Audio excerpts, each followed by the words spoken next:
공격을 시작합니다.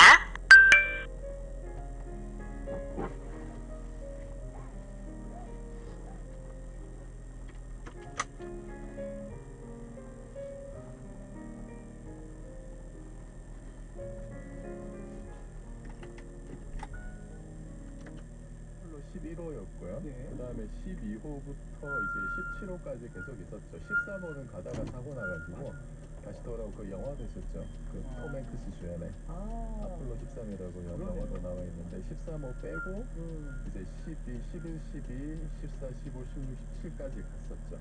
그렇구나. 예. 그래서 사람들이 꽤 많이 갔습니다. 그 레이건 정부 시대에는 네. 이렇게 마치 그냥 일반 비행기처럼 이렇게 막 뜨기고 우주 왕복선. 우주 왕복선. 네네. 그거는 아니죠, 선생님. 그거는 이제 그 달 궤도까지 가는 건 아니고 지구 궤도. 지구 궤도를 도는. 네네. 지구 궤도 올라가서 뭐 이제 여러 가지 뭐 허물 우주 망원경도 뭐 수리하고 이제 이런 일들을 했었죠. 그렇구나. 네. 그러면은 무인 비행과 무인 비행이 있고 그다음에 달에 착륙하는 거.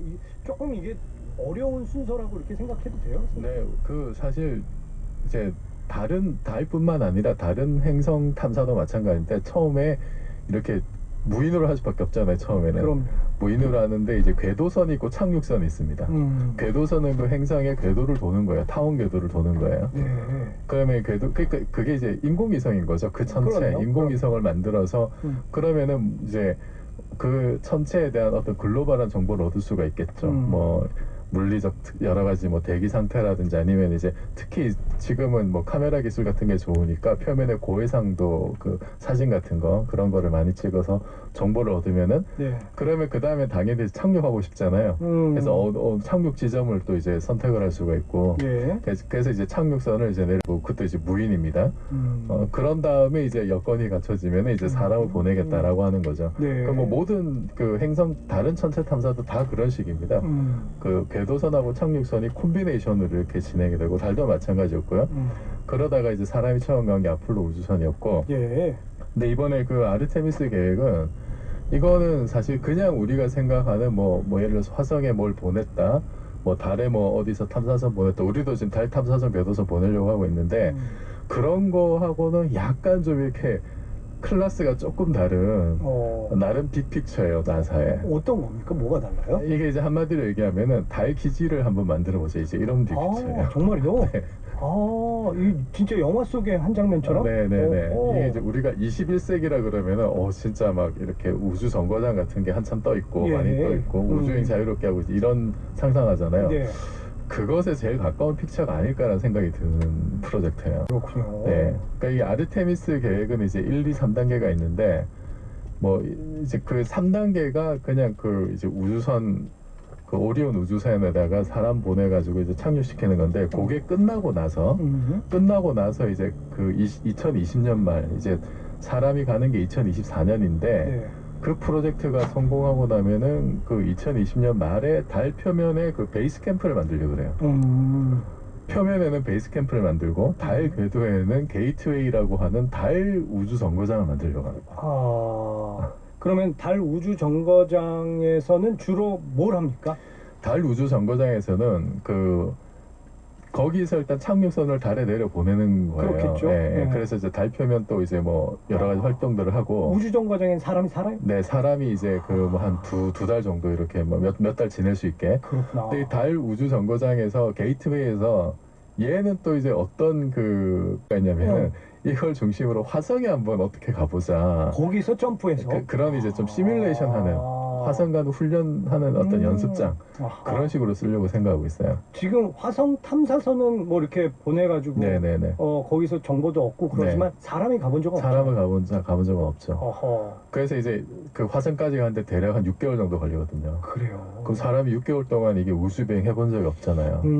그러니까 이제 달 주변에다가 달은 어쨌든 지구에 가까우니까 예. 게이트웨이 우주 정거장에 이제 사람을 뭐 4명을 보내가지고 이제 몇 달 진행한 한 다음에 이제 모의로 이제 그 몇 달 진행하고 그 다음에 거기서 달 표면으로 사람 내려 보냈다가 그렇지. 다시 올려 보내서 또 다시 이제 몇 달 살게 하고 예. 그러니까 마치 화성에 착륙했다가 다시 귀환하는 그 과정을 이제 달에서 한번 시뮬레이션을 해보는 그런 연습장으로도 지금 활용을 하려고. 아하. 네.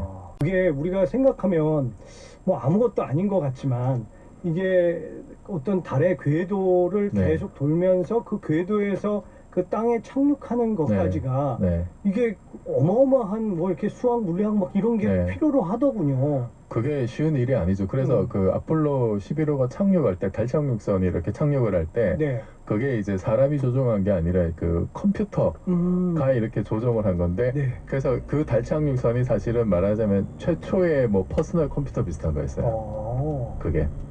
그래서 아폴로 계획이 남긴 유산 중에 하나가 예. 그런 퍼스널 컴퓨터가 사실 유산으로 남아 있고, 그렇군요. 네, 그 프로그래밍을 했던 분이 이제 여자분인데 해밀턴이라고 하는 그분이 또 굉장히 좀 유명하신 분이에요. 들어봤어요. 예. 아, 그러니까 그런 궤도에서 땅에 착륙하는 것까지가 이게 어마어마하고 어려운데 어찌됐건 그거를 몇 번 연습해가지고 화성까지 가는, 사람이 화성까지 한번 가보는 걸 한번 했다는 이런 이제 빅피처를 지금 빅피처가 가보는 있고, 거고요. 그리고 이제 달에다가 기지를 만들면 또 뭐가 좋냐면은 예. 달 표면에서 그 달 표면 중력이 지구 중력의 한 6분의 1밖에 안 되잖아요. 그러면은 달에서 뭔가 이렇게 발사체를 이렇게 쏘면 예. 지구보다 에너지가 덜 들 거잖아요. 그렇죠. 네, 그래서 달에서 뭔가 베이스를 만들어 놓으면 아하. 화성을 가든지 아니면 이제 그렇지. 다른 심우주로 나갈 때 이점이 있으니까 이제 그런 것까지 이제 보는 거죠, 장기적으로. 아, 그럼 훨씬 더 빠른 속도로 확 이렇게 나갈 수 그래서 있겠네요. 그 뭔가 연료에서 굉장히 이제 이득을 보는 거죠. 효율적이겠네요. 예. 아하. 이번에 달의 남극 지역으로 착륙할 계획이다 이런 네. 얘기도 했었는데 지난번 중국이 달의 그 반대편, 우리가 항상 네, 네, 보는 네. 그 달 말고 달은 우리가 항상 보는 면만 보게 네. 된다면서요? 선생님? 네. 근데 그 뒷면은 우리가 네. 보기 참 어려웠는데 네. 거기를 갔다 왔다고. 네, 달이 이제 그 주기 공전주의가 똑같아요. 어. 예, 이게 이제 한참 돌다 보면은 그 중력 때문에 예, 그 기조력 때문에 이제 그렇게 되거든요. 그게 말이죠. 네, 고등학교 때 제일 어려웠던 부분이에요. 네. 달에 그 자전과 공전 주기가 똑같아요. 네, 그러니까 네. 그러면은 이 며칠이에요, 그게? 그게 이제 한 달, 한 달, 예, 네, 그 예. 정도인가요? 한 달, 자기도 한 달 동안 돌고 네, 네, 네, 지구를 한 달 동안 돌고. 네, 네, 네. 되게 신기하지 않아요, 선생님? 예, 그게 이제 기조력 그 타이달 락이라고 영어로 이제 그렇게 표현을 하는데, 그렇구나. 네, 동주기 자전이라고 하죠. 그래서 이제 한쪽 면만 보게 돼 있는데 시간이 오래 지나면 그렇게 되는데, 그래서 이제 달 뒷면은 우리가 지구에서 볼 수가 없었고, 네. 그 중국이 그러니까 미국이 이제 아폴로 계획 끝내고 닉슨 대통령이 이제 중단시켰는데 아니 이제 달 찍고 왔으니 뭘 또 돈 더 많이 써 이랬을 것 같아요. 그렇죠. 그래서 이제 그 다음에 소련 같은 경우도 76년에 루나 24호로 끝나고 90년대 들어서는 아시아 국가들이 굉장히 좀 이렇게 많이 했어요. 미국도 물론 보내긴 했습니다만 네. 그 중에 중국이 상당히 좀 그 주목을 할 만한데 뭐 창어 프로젝트라고 있어요. 이게 그 중국의 상하 설화인가 뭐 거기서 나온 거래요. 달과 네. 관련된 어허. 그 여신 이름을 따서 이제 창어 프로젝트인데 그 이미 2013년에 3호가 예. 3호가 달 표면에 착륙을 했었어요. 그래서 거기에 그 로버 돌아다니는 로봇 예. 있죠. 로버 이름이 옥토예요. 옥토. 우리말로 이제 옥토끼. 아, 그래요. 예, 이제 중국 발음으로 우토라고 한다는데 이미 거기서 그게 이제 옥토끼라고 성공해서 돌아다니고 있고 예. 그게 2013년인데 요게 이제 그 소련의 루나 24호 이후 처음 달 표면 착륙한 겁니다. 그랬군요. 예, 한동안에. 상당히 좀 시간이 좀 걸렸죠. 그리고 이제 작년 2019년에 이제 창어 4호가 이제 달 뒷면에 최초로 이제 착륙을 한 거죠. 달 뒷면에. 달 뒷면에 착륙한 게 왜 의미가 있냐면은 네. 달 뒤로 가려면 통신이 이제 안 되잖아요. 달에 그렇지. 막혀가지고. 아. 그러면은 여러분이 그 옛날 영화 인디펜던스 데이 보면은 예. 그러면은 이게 외계인들도 자기네 우주선을 써가지고 이렇게 그 통신 중계하듯이 그러니까 달에다가 통신 위성을 띄워야 되는 문제가 있어요. 그렇군요. 그거를 셌다는 거죠, 중국이. 통신 위성을 네. 쏴가지고 달 통신 위성 같은 게 이제 있는 거죠. 그래서 반대편에서도 그 통신을 받을 수 있게끔. 그래서 그래야 그 뒤에서 뭔가 작업을 할 수 있으니까. 그랬군요. 네, 그런 거를 이제 해냈고 그래서 어쨌든 달 뒷면에 내렸고 이번에 뭐, 남극을 간다는 건 그럼 왜 그런 거예요? 남극은 이게 햇볕이 잘 안 들어가지고 예. 거기 이제 그 영구 음영 지역이라고 하는 데가 좀 많아요, 거기가. 그러면 이제 거기 이제 그 남극에 얼음이 이제 있어서 이제 그럼 물을 쓸 수 있잖아요. 그 자원이 되게 좀 많아요. 아, 달에 지금 물이 얼려는 있습니까? 네, 선생님? 그거를 처음 알아낸 게 2000년에 예. 인도에서 그 찬드라얀 1호라는 이제 달 탐사선을 보냈었어요. 인도도 보냈구나. 네, 인도도 보냈습니다. 그래서 이 찬드라얀 1호가 이제 달에 달남극에 물이 있는 것 같다라는 어떤 흔적을 찾았어요. 근데 요거를 이 데이터를 이 영상 데이터를 나사에서 2018년에 다시 열심히 자세히 분석해봤더니 물이 상당히 많다. 요거를 이제 다시 알아내가지고 이제 예, 굉장히 이제 관심이 많아졌죠. 그럼 뭐 물 있고 뭐 다른 자원 뭐 암모니아, 수소 이제 이런 게 좀 있으면은 예. 아무래도 베이스 캠프를 차리기가 좋겠죠. 그 동네가. 그러니까 물을 이용하기 위해서 남극 쪽으로 네, 지금 네, 네. 이제 이번에 포인트를 네. 잡고 보내는 것이다 이 말씀이신 거고, 이게 지금 그 테슬라 모터스의 뭐 일론 머스크 같은 경우는 위성도 많이 띄우고 네. 달 이렇게 왔다 갔다 하는 관광 산업도 지금 네. 진행하겠다 뭐 이렇게 얘기를 했는데, 네. 이제는 뭐 이렇게 지구 궤도 정도 또 달 왔다 갔다 하는 거가 죽기 전에는 그냥 그럴 수 있겠네 뭐 이렇게 될 것 같은데 어떻게 네, 보셔요? 네. 그 우주 여행이 여러 가지 종류가 있는데요. 예. 이게 이제 하나는 좀 간단한 건 뭐냐면은 이 그 대륙간 탄도 미사일처럼 대기권 벗어났다가 다시 대기권으로 재진입하는 게 있어요. 여기 이제 그 준궤도 비행이라고 하는데 네. 탄도탄 비행이죠. 요거를 추진하는 게 그 제프 베이조스 그 아마존에 예. 이분이 이제 설립한 우주회사가 블루 오리진이라고 있죠. 여기서 하는 게 이제 그런 비행이에요. 그래서 아마 뭐 한 10여 분 정도 이렇게 대기권 밖에 나갔다 구경하고 들어오는 상품이 있고, 그 다음에 이거를 이제 앨런 머스크는 되게 비웃었죠. 아이 우주에 가려면 궤도를 돌아야지 이렇게 나갔다 들어오는 거는 그거는 사기다 뭐 이제 이런 식으로. 그래서 이제 뭐 앨런 머스크는 아예 이제 지금 말씀하셨던 달 궤도를 한번 돌고 오는 상품을 지금 만들어가지고, 네, 그 스타쉽이라는 우주선에다가 지구 궤도가 아니라 달 궤도. 달 궤도까지 그 이제 좌석이 6개인데 요거를 그 일본의 그 유명한 이제 패션계 거물이라고 하죠, 마에자 유사쿠가 이거를 다 예약을 했대요. 여섯석을 정말 예. 다 예약해서 이게 이제 스페이스X의 이제 그 달여행 프로젝트인데 그 최근에 기사 보니까 이제 그 6자리 이제 같이 갈 사람 찾는다고 뭐. 일본 말고 뭔가 우주에서 새로운 나라를 꿈꾸는 게 아닐까. 실제 앨런 머스크는 이제 화성에 지금 가려고 하잖아요. 자기가 그 로켓 쏘아가지고 마네킹 그 자동차에다 마네킹 태워서 화성으로 보낸 로켓이 있잖아요. 네. 앨런 머스크는 화성 이주하는 게 거기에 이제 정착촌 만들고 하는 게 앨런 머스크가 궁극적으로 이제 꿈꾸는 거죠, 그게. 비용이 한 얼마 정도 선생님 지금 나와 있어요? 그게 블루 오리진 같은 경우에 지금 나와 있는 게, 그러니까 이게 이제 그 탄도 비행이라고 말씀드렸잖아요. 예, 이제 예. 잠깐 이렇게 나갔다가 갔다가 11분 정도 비행하는 거. 예. 요게 3억 원. 3억 원. 네. 뭐 하중자들은 뭐 그렇죠. 갔다 오지 뭐 네, 그렇게 네, 할 수 네, 있을 네. 것 같고요. 그리고 그 스페이스X의 이제 달궤도 한번 돌고 오는 거는 지금 가격이 알려져 있지 않은데 네. 뭐 최소 수십억에서 수백억 하지 않았을까라고 짐작들을 한답니다. 지금 뭐 하여튼 그 앨런 머스크는 다시 재활용할 수 있는 그 이제 네, 그 네.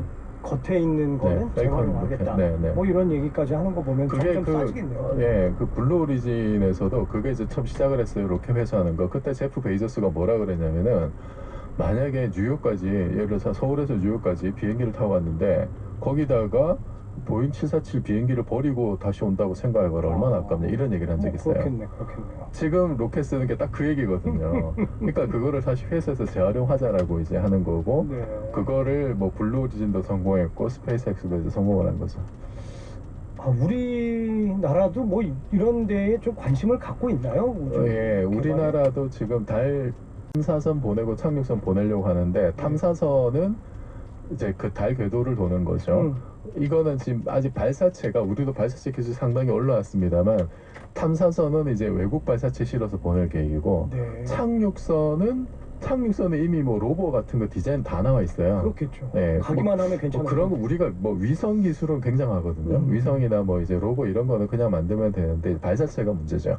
근데 이제 착륙선은 우리 발사체 실어서 보내려고 해요. 그래요. 네, 그 계획이 있는데 이게 이제 계속 이렇게 뭐 이제 정치권에서 땡겼다 줄였다 막 땡겼다 늘렸다 하면서 좀 부침이 있어요.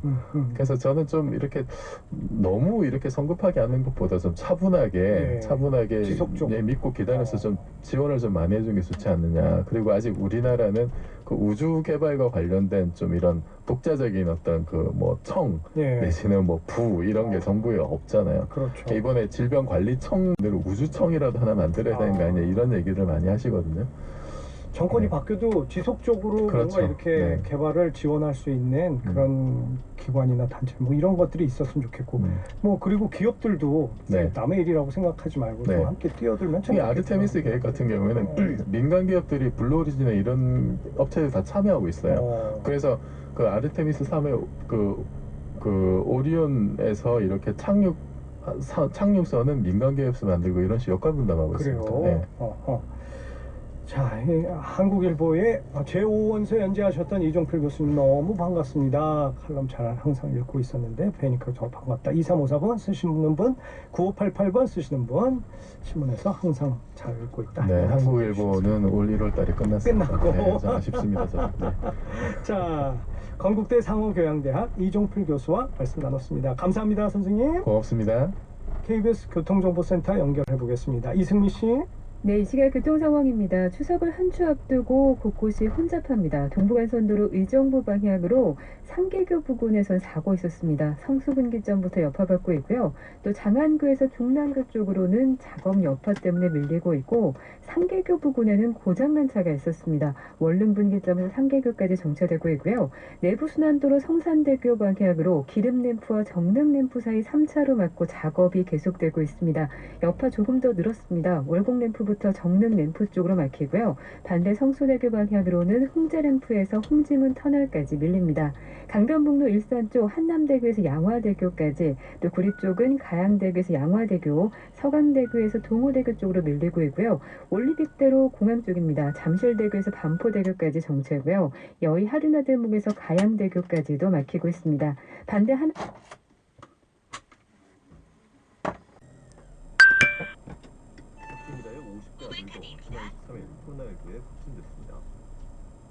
대전에서는 어젯밤과 오늘 사이 미국에서 입국한 30대 여성이 코로나19에 추가 확진됐고, 천안에서도 오늘 한 명이 추가 확진됐습니다. 코로나19가 재확산되면서 대전과 충남 지역의 소비 심리가 크게 위축된 것으로 나타났습니다. 한국은행 대전 충남본부가 발표한 소비자 동향 조사 결과에 따르면 이번 달 소비자 심리 지수는 지난달 88.5보다 6.7포인트 하락한 81.8로 나타났습니다. 현재와 비교한 6달 뒤의 가계 수입과 소비 지출 전망 지수도 하락세를 보였습니다. 이로써 지난달까지 넉 달 연속 상승 곡선을 이어가던 지역 소비 심리가 다시 하향세로 전환됐습니다. 추석 든 주말에 맞아 충남 서해안 지역에 관광객들이 몰리면서 안전사고가 잇따랐습니다. 오늘 오전 8시 50분쯤 보령시 석대도 갯바위에서 낚시를 하던 40대 낚시객이 밀물에 고립됐다 구조됐습니다. 또 오전 9시쯤에는 대천항 인근 바다에서 어선과 모터보트가 충돌해 한 명이 다치는 등 크고 작은 해양 안전사고가 잇따랐습니다. 세종의 아파트 전세가 상승률이 15주 연속 전국 1위를 기록했습니다. 한국감정원이 발표한 전국 아파트 전세가 동향을 보면 세종은 9월 셋째 주에도 1.48% 올라 상승률이 15주 연속 전국에서 가장 높았습니다. 세종은 전세 물량 부족 속에 조치원읍과 고운동, 다정동 위주로 상승세가 계속되고 있지만 상승폭은 전주보다 축소됐습니다. 한편 같은 기간 대전도 0.29% 올라 세종과 울산에 이어 상승률이 전국에서 세 번째로 높았습니다. 제66회 백제문화제가 오늘 공주와 부여에서 개막해 9일 동안 비대면 행사로 치러집니다. 공주시는 정지산 천재단에서 혼불 체화를 시작으로 무령왕릉과 신관공원 등에서 백제문화제 행사를 다음 달 4일까지 엽니다. 부여군도 천등산에서 백제 홍보를 체화하고 부수산과 서동공원에서 사회적 거리 두기를 지키면서 행사를 진행하기로 했습니다. 올해 백지문화제는 비대면으로 치러져 관람객 홍보 없이 행사 영상이 인터넷으로 제공됩니다. 제39회 온라인 금산 인삼축제가 다음 달 9일 개막합니다. 금산 인삼축제는 공식 사이트를 통해 인삼의 우수성을 엿볼 수 있는 갖가지 영상 콘텐츠를 제공하고 재배 농가의 판로 확대를 위해 온라인 주문을 받아 사후 배송하는 비대면 특별 판매전도 마련하고 있습니다. 금산구는 산지 거래 수준으로 저렴하게 판매될 수 있도록 생산 농가와 협의를 마쳤다고 설명했습니다.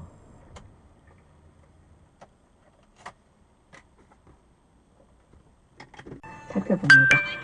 먼저 이번 한 주 코로나19 상황부터 짚어보죠. 순천향대 유병욱 교수 전화 연결합니다. 안녕하세요. 네, 안녕하세요. 네, 오늘은 이제 신규 확진자 수가 61명이었어요. 나흘 만에 다시 두 자릿수로 내려왔는데 그래도 여전히 불안한 상황인 거죠?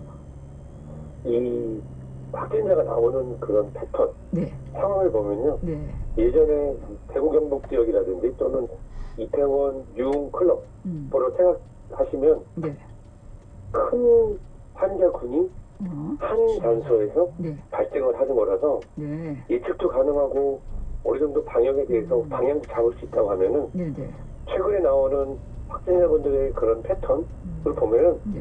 정말 이런 표현이 적당하고 중구난방이다. 정정할 수 없는 어디서 거예요. 나오는지 네. 몰라요. 어, 어떨 때는 학교, 네, 어떨 때는 어떤 다중이용시설, 어떨 때는 사우나, 어떨 때는 방문 판매시설. 네, 정말 이 얘기는 무슨 얘기냐면 네. 지금 숫자가 세 자리고 두 자리고는 중요하지 않고 조용한 감염이 아니라 네, 정말 그냥 감염되고 네, 무증상으로 누군가에게 감염시킬 수 있는 사람들이 아직도 지역사회에 계속 산재해 있는 상황이다.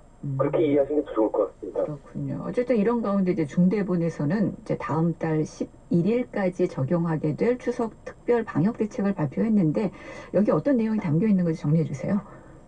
우선 지금이랑 크게 다르진 않은데요. 약간 완화된 부분이 있습니다. 하지만 뭐 클럽, 유흥주점, 콜라텍, 감성주점, 헌팅포차 등 이미 고위험 시설이라고 되어 있는 것은 유흥시설이 운영이 금지되고요. 네네. 완전 금지입니다. 네. 그리고 수도권에서는 노래방, 또 뷔페, 또 300인 이상 대여원이 문을 열 수는 없지만 네. 비수도권은 가능한 상태입니다. 아, 그러니까 여기 우리 수도권 지역은 거의 그냥 사회적 거리두기 2단계가 유지되는데 네네. 비수도권인 경우에는 1.5단계. 약간 완화되는군요. 예. 네, 그래서 완화되는 것이라고 생각하시면 좋습니다. 그렇군요. 그리고 이제 예년보다는 이제 이동이 적을 것 같긴 하지만 추석 연휴를 어떻게 보내느냐가 이번 방역의 중대 고비가 되는 거잖아요. 사실 이게 눈치 게임이라고 하죠. 아, 네. 예전에 뭐 그 경기도 용인에 있는 아주 큰 놀이동산이 있는데 네네. 그 놀이동산이 어린날 3년에 한 번씩 사람이 없답니다. 예. 왜냐면 거기 가면 안 좋았던 추억들이 몇 년간 쌓여서 네. 아, 거기 다시는 가면 안 된다. 그랬는데 3년 만에 있는 거예요? 그렇죠. 예. 근데 지금 왜 제가 눈치 게임이라 말씀을 드리냐면 네. 지금 추석 연휴에 귀경, 즉 가족을 만나러 가는 또는 귀경 또는 기성, 요즘 또 서울로 또 수도권 귀성하는 경우도 있거든요. 예. 그래서 가족을 만나러 이동하는 숫자는 30% 정도 줄 거라 했는데 네. 여기 제가 눈치 게임 말씀드리자면 예전에는 해외여행 가는 숫자가 어마어마했거든요. 그랬죠. 예. 그게 다 지금 국내 여행 수요로 좀 변화해 있는 겁니다. 따라서 추석 연휴라고 하는 거에 우리가 생각을 했지만 실질적으로 여행지 네. 또는 휴가지 이런 곳으로 많이 몰릴 가능성이 있어서 네네. 사실은 예전보다 유동량이 잘 거라고 판단되지는 않습니다. 아, 그렇군요. 그리고 이제 독감 백신 얘기도 좀 해보자면 이제 무려 뭐 500만 명분의 백신이 이송 과정에서 상온에 노출되면서 문제가 있는 거 아닌가 이제 국민 불안들 커지고 있는 상황이죠. 어쩌다 이런 일이 벌어진 거예요? 저도 예. 이런 걸 처음 봤습니다.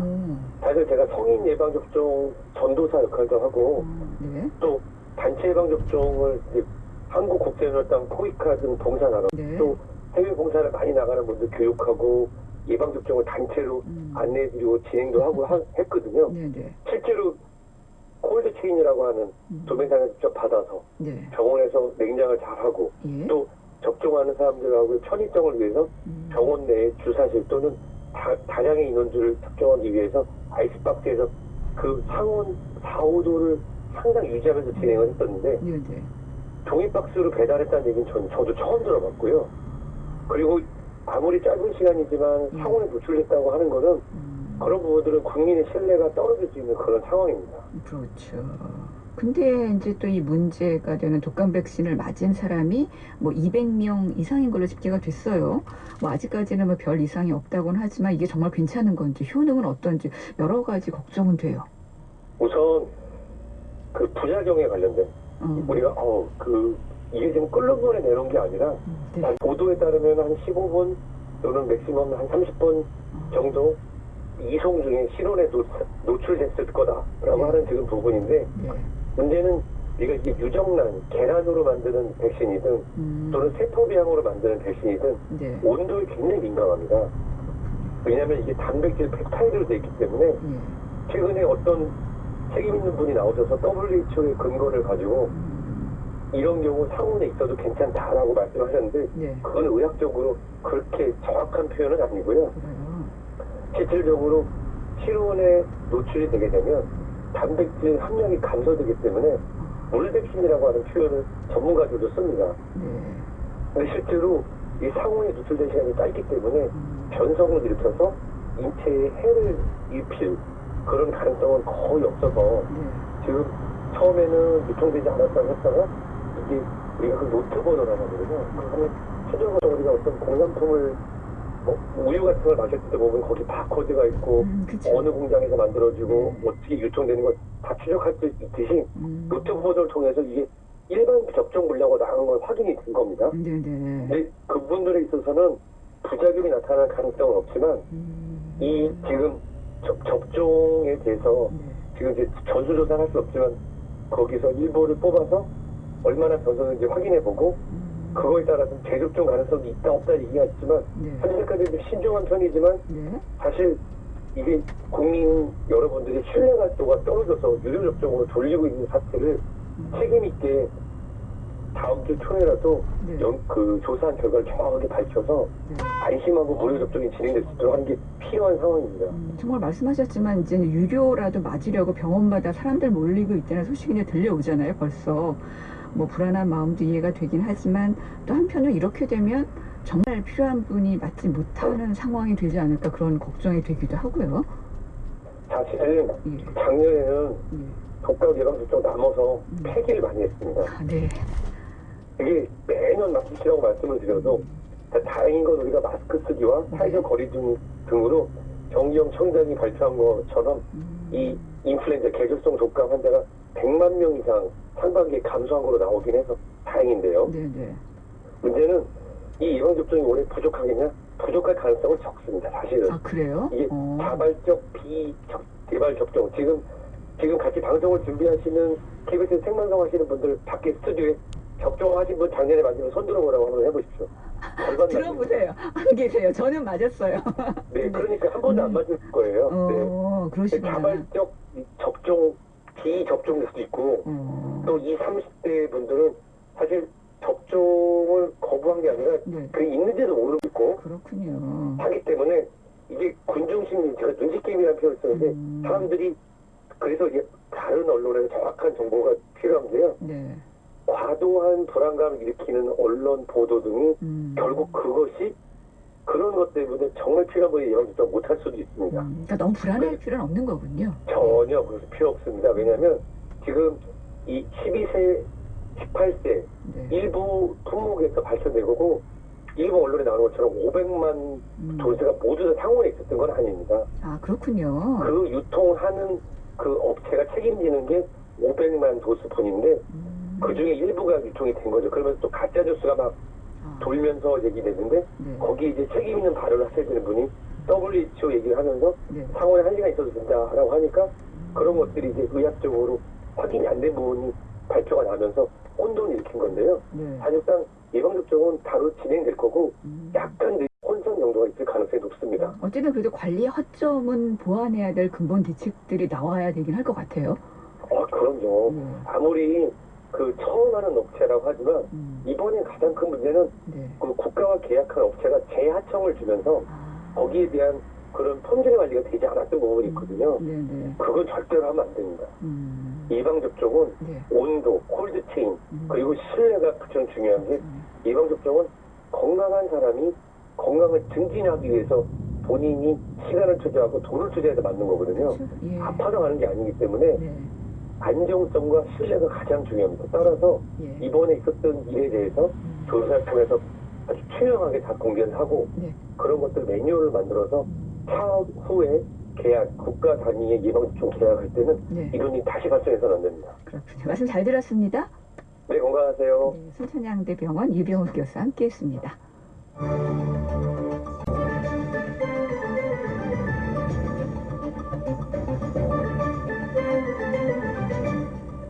한국인의 중심 채널 KBS 1라디오 생방송 주말 저녁입니다.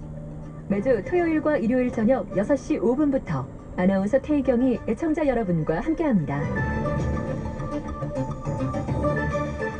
한 주간 주요 뉴스를 심층적으로 분석해봅니다. 이현경의 시사포커스, 이현경 시사평론가 함께합니다. 어서 오세요. 네, 안녕하세요. 네, 지난 한 주는 이제 우리 해양수산부 소속 공무원이 북한군에 의해 사망하면서 큰 파장이 있었죠. 특히 이제 그 총살한 후에 시신을 불태웠다고 전해져서 국민적 공분이 일기도 했는데 먼저 이 사건부터 한번 정리해 볼까요? 네, 처음에 지난 21일이었습니다. 오후 네. 12시 51분에 공무원 A씨가 소연평도 남쪽 2.2km 해상에서 실종됐다는 신고가 접수돼서 네. 동료들이 뭐 없고 주변 바다에도 없으니까 신고를 하게 된 건데요. 네, 네.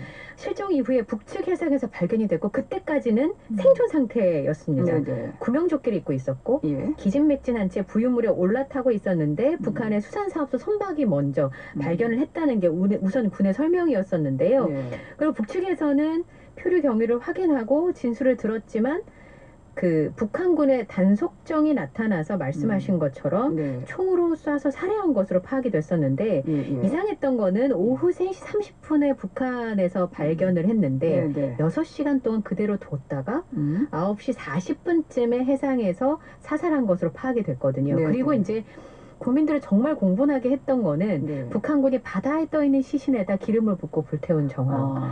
이것 때문에 많은 분들 어쩜 그렇죠. 저렇게까지 잔인하게 라고 얘기를 하셨을 텐데요. 그리고 네. 밤 10시 반쯤에 청와대에 이 사실이 첩보로 보고가 됐고 네. 국방부에서는 A씨가 월북한 것으로 판단하는 근거로 발표를 했습니다. 네.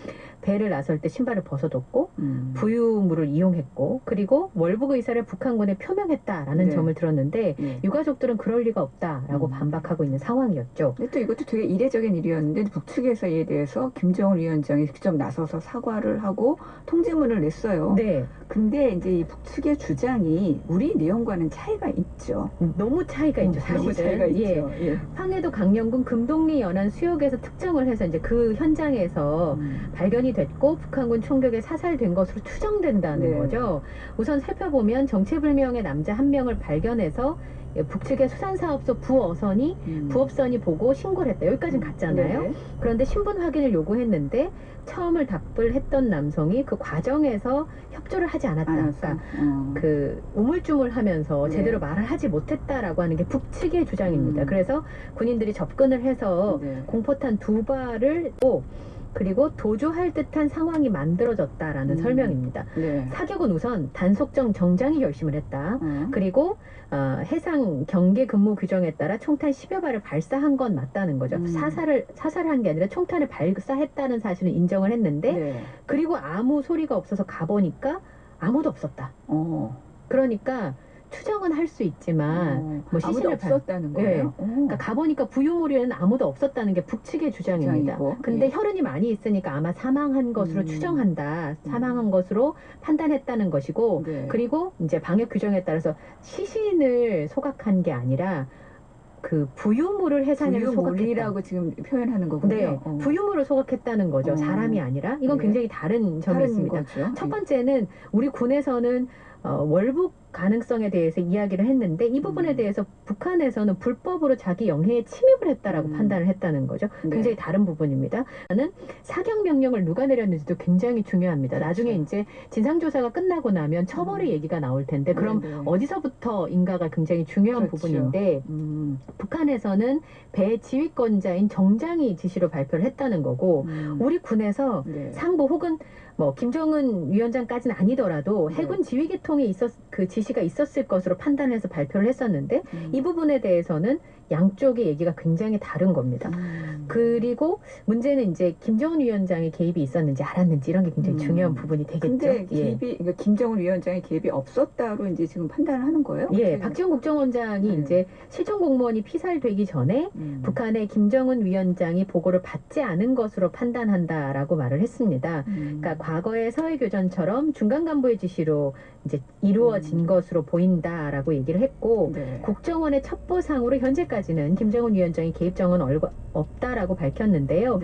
오히려 이제 북한이 사실 유감 표명을 한 적은 몇 번, 그것도 얼마 안 되죠. 몇 번 있었지만 사과를 직접적으로 심지어 미안한 마음이다라는 단어를 쓴 적이 사실 없었습니다. 굉장히 이례적인 거예요. 예. 그리고 북한이 이렇게 사과를 보낸 것이 의미가 있고 그 표현의 수위, 서술 방법 등이 상당히 이례적이고 진솔하다고 평가를 했었는데 김정은 북한 국무위원장이 직접 사과를 표명하면서 보고가 되지 않은 것으로 판단은 하지만 우리 당국에서는 정장이 지시를 해서 사격을 했다 이렇게는 판단하지 않은 것 같습니다.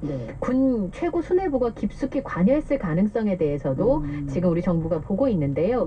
지금 거론되고 있는 사람으로는 박정천 춘참모장이나 림광일 정찰 총국장들이 이번 사건을 보고를 받았거나 최소한 사사의 지시를 내렸다는 관측까지 나오고 있는 상황인데 어쨌든 남북관계를 더 이상은 악화되지 않게 하겠다는 북한의 조치로는 보입니다만 이 부분에 있어서 우리 국민들이 얼마나 이해할 수 있을지는 두고 봐야 될 것 같습니다. 어쨌든 이제 북한의 설명과 우리 군의 그 발표가 사실 차이가 너무 커서 이게 결국은 진실게임 양상으로 보이는 건데 일단 그래서 청와대는 추가 조사를 요구하기로 한 거죠? 네. 어제 이제 NSC 상임위원회 긴급회의가 있었습니다.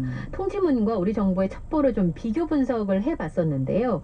사격 정황 그리고 시신의 훼손 여부가 북한의 설명하고 우리 군 당국의 발표가 굉장히 차이가 있잖아요. 그래서 상임위에서는 북측의 통지문과 차이가 있으니까 조사를 해서 사실관계를 규명하기로 그렇게 설명을 했습니다. 그리고 북측의 추가 조사를 실시할 것을 요구하고 필요하다면 공동조사를 요청하기로 했는데요.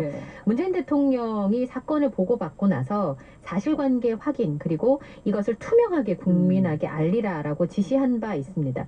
문제는 사실 공동조사가 쉽지 않습니다. 천안함 폭침 당시에도 공동조사를 요구했습니다만 답변이 아예 없었거든요. 공동조사가 함께 이루어진